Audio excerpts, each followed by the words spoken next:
আসসালামু আলাইকুম প্রিয় শিক্ষার্থী। তো এইচএসসি ২০২৫ রেস্টার্ট ব্যাচ ইংরেজিতে যারা ফেল করেছো ১৫ দিনে ইংরেজিতে পাসের চ্যালেঞ্জ। আজকে হচ্ছে ডে 4। সো চতুর্থ দিনে তুমি কি পড়বা এবং কি পড়লে তুমি আজকে মানে 100% একটা প্রস্তুতি হয়ে যাবে আজকের জন্য।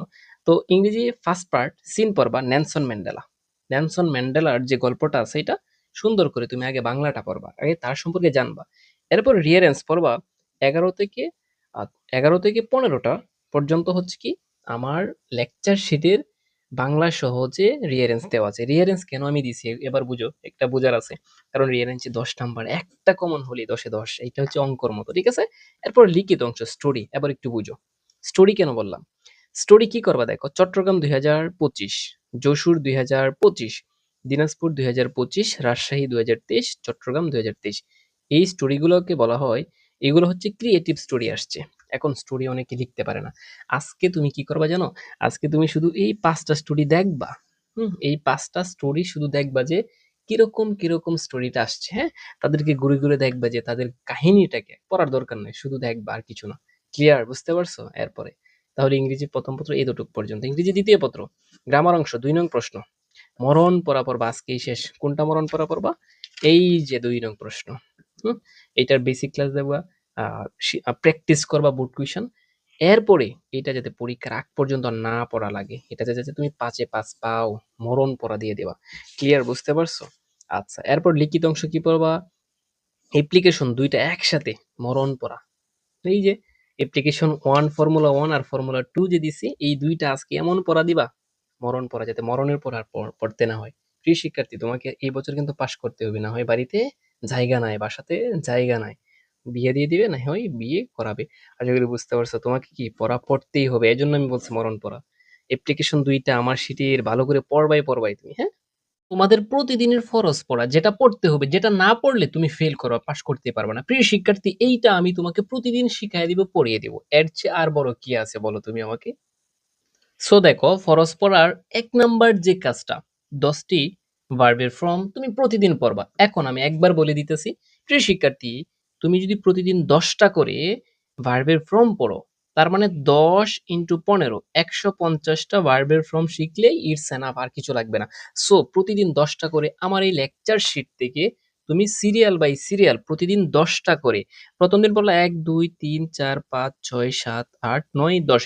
কিভাবে? দেখো, শব্দের অর্থ সহ ভার্বের ফর্মগুলো পড়বা। ভার্ব 1, ভার্ব 2, ভার্ব 3, এভাবে।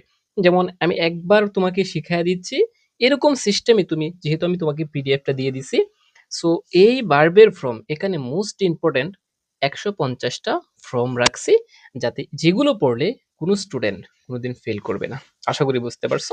প্রিয় শিক্ষার্থী, তার মানে ১ম কাজটা হচ্ছে প্রতিদিন ১০ টা করে এই লেকচার শিট থেকে, আমার এই শিট থেকে, ঠিক আছে? এই শিট থেকে প্রতিদিন ১০ টা করে সিরিয়াল বাই সিরিয়াল তুমি প্র্যাকটিস করে দিবা। আশা করি বুঝতে পারছো। তার মানে ১৫ দিনে তোমার শেষ হয়ে যাবে। ঠিক আছে? তার মানে ফরজ কাজ একটা শেষ। এরপরে হচ্ছে সাহায্যকারী ভার্বগুলো শিখবা। এখন কথা হচ্ছে, স্যার সাহায্যকারী ভার্ব কোথায় পাবো? আমি তো তোমাকে শিখাই দিচ্ছি প্রিয় শিক্ষার্থী, প্রতিদিন আমি পড়ায় দিচ্ছি তোমাকে। আজকের রুটিনে আমি পড়ায় দিচ্ছি, দেখো সাহায্যকারী ভার্ব যেগুলা, এম, ইজ, আর, অজ, আর। এগুলোকে বলা হয় আবার বি ভার্ব, এটাও একটু পড়ে নিবা। M is R Aja R, M is আর অজ আর একদমই বলবা। জাস্ট আরো কিন্তু বি ভার্ব, মানে এগুলোকে বি ভার্ব বলা হয়। পি ভার্ব আরো আছে, বি, বি, ব্রিং, এগুলো হয়। কিন্তু আপাতত ৫ টা মনে রাখো। অ্যামিজার, অজেয়ার, এগুলোকে আবার কি বিভারও বলা হয়। ঠিক আছে? Have, has, had, have, has, had আমি পড়াইয়া দিচ্ছি উচ্চারণ সহ, আমি তোমাকে শিখাই দিচ্ছি। এটা, এগুলোকে বলা হয় আবার কি হ্যাভ ভার্ব, এটা হচ্ছে অতিরিক্ত আর কি। ডো, ডাজ, ডিড, এগুলোকে ডো ভার্ব বলা হয়। মূলত এগুলো হচ্ছে সাহায্যকারী ভার্ব, এখানে যেগুলো আছে এখান থেকে এই পর্যন্ত। ঠিক আছে? তার মানে am is are, was were, have, has, had, do, does, did.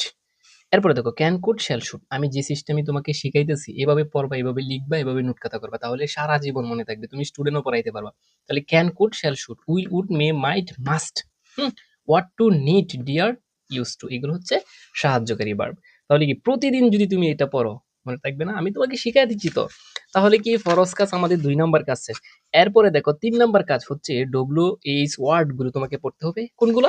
যেগুলো W দ্বারা শুরু, কারণ এগুলো পড়লে তুমি বানিয়ে প্রশ্ন আনসার করা পারবা না, পারবা না। এজন্য আমি তোমাকে এগুলোও শিখাচ্ছি। এগুলোর কারণে তো স্টুডেন্টরা ফেল করে। প্রিয় শিক্ষার্থী, ডব্লিউএইচ গুলো তুমি ৯ টা একটু ভালো করে পড়বা। আমি অর্থ সহ বলে দিচ্ছি, দেখো। হট অর্থ কি, হো অর্থ কে, কারা। হয়তো কেন, হয়ারত্ব কোথায়, হয়নত্ব কখন বা যখন, হুইসত্ব কোনটি, হোজ হোজত্ব খার বা কাদের, হুমত্ব যার বা যাদের, আর হাওয়াত্ব কেমন কত কিভাবে। এটার তো তিনটা, জাস্ট 2 মিনিট লাগবে, একটু প্রতিদিন একটু রিভিশন দিয়ে দিবা আমার সাথে সাথে, ঠিক আছে?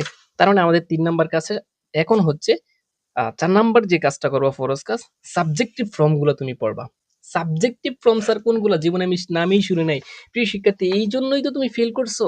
সো তুমি যদি আগে থেকে এই জিনিসগুলো জানতা, তাহলে বা পাবেল স্যারের ভিডিওগুলো আগে দেখতা, আমি বলবো যে তুমি ফেল করতা না, ঠিক আছে?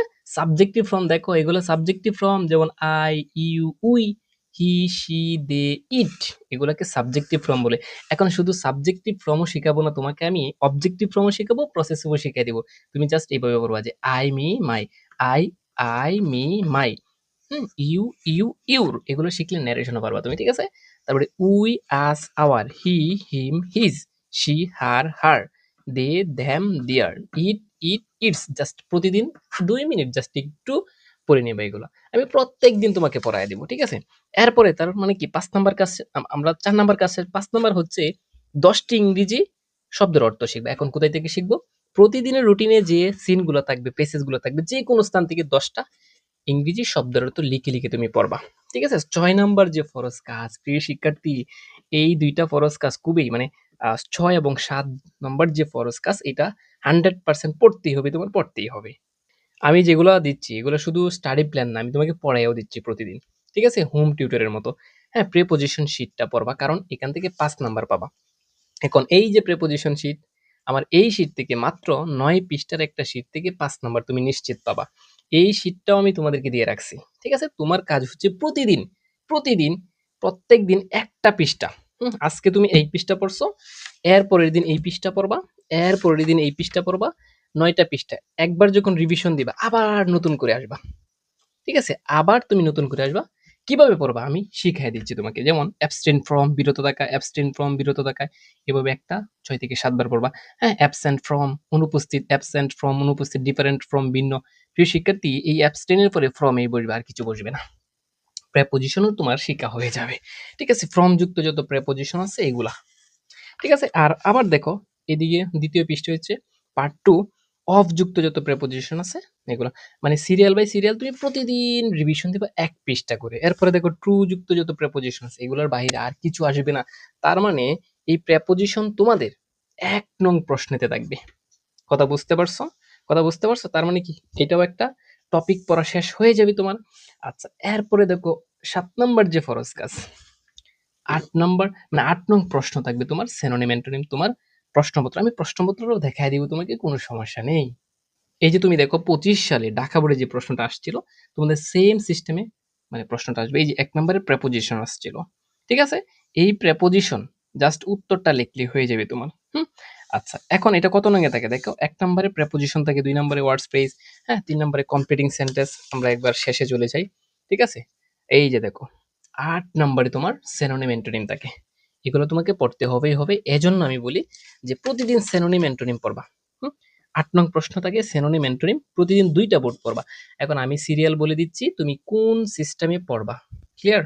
তুমি দেখো একটা ভিডিওতে আমি সব বলে দিচ্ছি। ধরো আজকে ডে 1-এ বা ডে 2 বা ডে 3, এরকম ডেতে তুমি প্রতিদিন দেখো। আজকে ধরো 25 সালের সকল বোর্ডগুলো পড়বা, নাকি 25 সালের সকল বোর্ড নিছো, ঢাকা, রাজশাহী, হুম ঢাকা বোর্ড 2025, রাজশাহী বোর্ড 2025-এর সিনোনিম অ্যান্টোনিম গুলো পড়বা। একদিন এটা পড়ছো, আরেকদিন পড়বা ময়মনসিংহ, দিনাজপুর, ময়মনসিংহ আর দিনাজপুর 2025 সালের সিনোনিম অ্যান্টোনিম গুলো পড়বা। পরের দিন পড়বা তুমি যশোর, কুমিল্লা বোর্ড, যশোর আর হচ্ছে কুমিল্লা 2025 সালের সিনোনিম অ্যান্টোনিম গুলো পড়বা। এরপরে চট্টগ্রাম আর সিলেট 2025 সালের গুলো পড়বা। আচ্ছা, আর একটা বাকি থাকে, তো একটা এটার সাথে পড়ে নিবা। এরপরের দিন তুমি 25 সাল যখন শেষ হবে, 24 সাল বসাবা, 24 সালের 2টা। এরপরে যখন 24 সাল শেষ হবে, তুমি 23 সালের 2টা করে পড়বা, ঠিক আছে? এরপরে 19 সাল পর্যন্ত তুমি পড়বা। আশা করি বুঝতে পারছো। প্রিয় শিক্ষার্থী, এই সিস্টেমে পড়লে তুমি 100% পাস করবা। যদি পাস না করো, তখন বলিও যে মানে পাবেল স্যারকে বলিও কি পড়াইলো। প্রিয় শিক্ষার্থী, মাত্র 15 দিনের পাশের গ্যারেন্টি করছে বা আমি বলবো, এখনো যারা ভর্তি হও নাই, জাস্ট আমার দায়িত্ব তোমাকে পাস করানো 100%। জীবনের শেষ কোর্স ভেবে আমার কোর্সে ভর্তি হতে পারো। এত কনফিডেন্স নিয়ে বলছি, অলরেডি 700+ স্টুডেন্ট ভর্তি হয়ে গেছে। আর মাত্র 300 জন স্টুডেন্ট আমার কোর্সে ভর্তি হওয়ার সুযোগ পাবে। এই 1000 জন স্টুডেন্ট 2025 সালে যারা ফেল করেছিল তাদের দায়িত্ব আমি নিতে চাই। শুধু এতটুকুই বলতে চাই। যদি পড়াশোনা ভালো লাগে তাহলে অবশ্যই এখনই ভর্তি হয়ে যেতে পারো।